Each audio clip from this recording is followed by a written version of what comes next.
ಕರಾವಳಿ ಧರ್ಮಸ್ಥಳದ ಕುರಿತು ಒಂದು ಸ್ಫೋಟಕ ಸುದ್ದಿ. ಹಣ ಪಡೆದು ಬುರುಡೆ ಕಥೆ ಕಟ್ಟಿದ್ರ ಚಿನ್ನಯ್ಯ ಎನ್ನುವಂತಹ ವಿಚಾರಗಳು ಈಗ ಬಹಳಷ್ಟು ಸುದ್ದಿ ಆಗ್ತಾ ಇದೆ. ಎಸ್ಐಟಿ ತನಿಖಾ ವರದಿಯಲ್ಲಿ ಏನೆಲ್ಲ ಅಂಶಗಳು ಇದೆ, ಇದು ಧರ್ಮಸ್ಥಳ ಕುರಿತು ಇರತಕ್ಕಂತಹ ಸುದ್ದಿ. ಹಣ ಪಡೆದು ಬುರುಡೆ ಕಥೆ ಕಟ್ಟಿದ್ರ ಚಿನ್ನಯ್ಯ, ಎಸ್ಐಟಿ ತನಿಖಾ ವರದಿಯಲ್ಲಿ ಏನೆಲ್ಲ ಅಂಶಗಳಿದೆ, ಬುರುಡೆ ಗ್ಯಾಂಗ್ ಷಡ್ಯಂತ್ರ ಎಸ್ಐಟಿ ತನಿಖೆಯಲ್ಲಿ ಸಾಬೀತು ಎನ್ನುವಂತಹ ವಿಚಾರ ಚರ್ಚೆಗಳಾಗ್ತಾ ಇದೆ.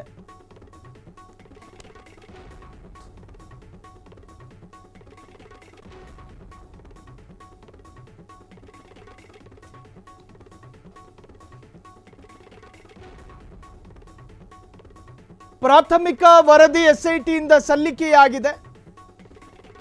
ಆ ಪ್ರಾಥಮಿಕ ವರದಿಯಲ್ಲಿ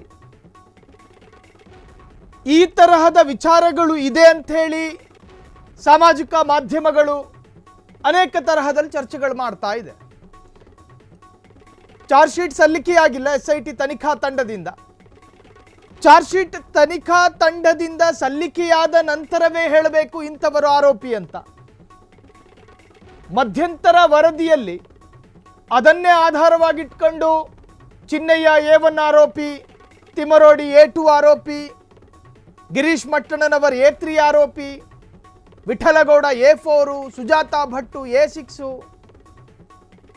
ಏನು ಮಣಿ ಪೋಣಿಸೋದೇನು, ಮಲ್ಲಿಗೆ ಹೂವನ್ನ ಪೋಣಿಸೋದ? ತನಿಖಾ ತಂಡಕ್ಕೆ ಅಧಿಕಾರವನ್ನು ಕೊಟ್ಟ ಸರ್ಕಾರ, ತನಿಖಾ ತಂಡಗಳು ಇನ್ವೆಸ್ಟಿಗೇಟ್ ನಡೆಸಿ ಪೂರ್ಣಗೊಂಡಿಲ್ಲ. ಈವರೆಗೂ ಅದು ಅಪರಿಪೂರ್ಣ. ಮಧ್ಯಂತರ ವರದಿಗಳು ಸಲ್ಲಿಕೆಯಾಗಿರ್ಬೋದು, ಆದರೆ ಅದು ಚಾರ್ಜ್ ಶೀಟ್ ಅಲ್ವಲ್ಲ.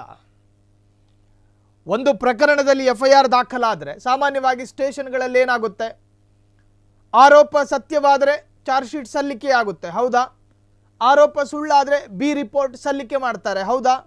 ಇನ್ನು ಆರೋಪಿನೇ ಸಿಗಲಿಲ್ಲ, ಮಣತಿನ್ನಕ್ಕೆಲ್ಲ ಹೋದ, ಹುಡುಕಿದ್ರು ಸಿಗಲಿಲ್ಲ, ಆಗ ಅದನ್ನು C ರಿಪೋರ್ಟ್ ಮಾಡ್ತಾರೆ ಪೊಲೀಸ್ನವರು.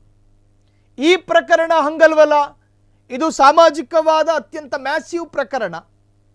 ಈ ಪ್ರಕರಣಕ್ಕೊಂದು ತನಿಖಾ ತಂಡಗಳು ಬೇಕಾಗಿತ್ತು, ಹಾಗಾಗಿ SIT ರಚನೆಯಾಯಿತು.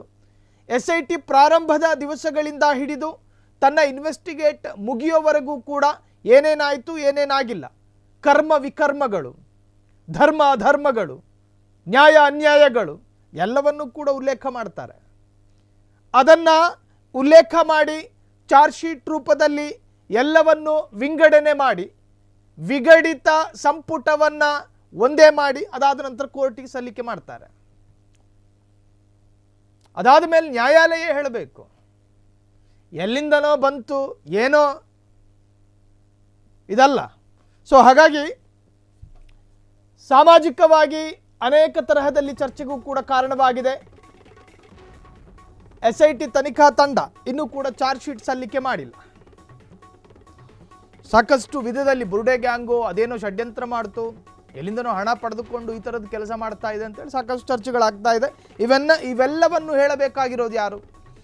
SIT ತನಿಖಾ ತಂಡ. SIT ತನಿಖಾ ತಂಡ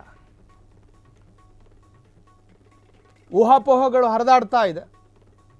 ಆ ಬಗ್ಗೆ ತನಿಖೆಗಳಾಗಿ ತನಿಖಾ ತಂಡಗಳು ಆ ಬಗ್ಗೆ ಚಾರ್ಜ್ ಶೀಟ್ ಸಲ್ಲಿಕೆ ಮಾಡಿ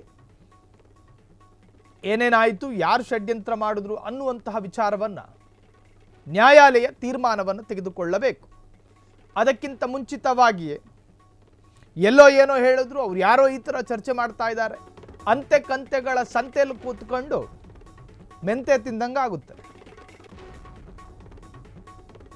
ತನಿಖಾ ತಂಡ ಪೂರ್ಣ ವರದಿಯನ್ನು ನ್ಯಾಯಾಲಯಕ್ಕೆ ಸಲ್ಲಿಸುವವರೆಗೂ ಕೂಡ ತಾಳ್ಮೆ, ವ್ಯವಧಾನ, ಸಮಾಧಾನ ಎಲ್ಲವನ್ನು ಇಟ್ಕೊಂಡು ಕಾಯಬೇಕಾಗಿ ಬರುತ್ತೆ. ನ್ಯಾಯಾಲಯ ಕಟ್ಟಕಡೆಯದಾಗಿ ಏನು ತೀರ್ಪು ಕೊಡುತ್ತೆ ಕಾದು ನೋಡೋಣ. ಕ್ಷಣ ಕ್ಷಣದ ಸುದ್ದಿಗಳಿಗಾಗಿ ಫ್ರೀಡಂ ಟಿವಿ ಸಬ್ಸ್ಕ್ರೈಬ್ ಮಾಡಿ, ಲೈಕ್ ಮಾಡಿ ಹಾಗೂ ಫಾಲೋ ಮಾಡಿ. ಹೊಸ ಸುದ್ದಿಗಳ ನೋಟಿಫಿಕೇಶನ್ಗಾಗಿ ಬೆಲ್ ಐಕಾನ್ ಮೇಲೆ ಕ್ಲಿಕ್ ಮಾಡಿ.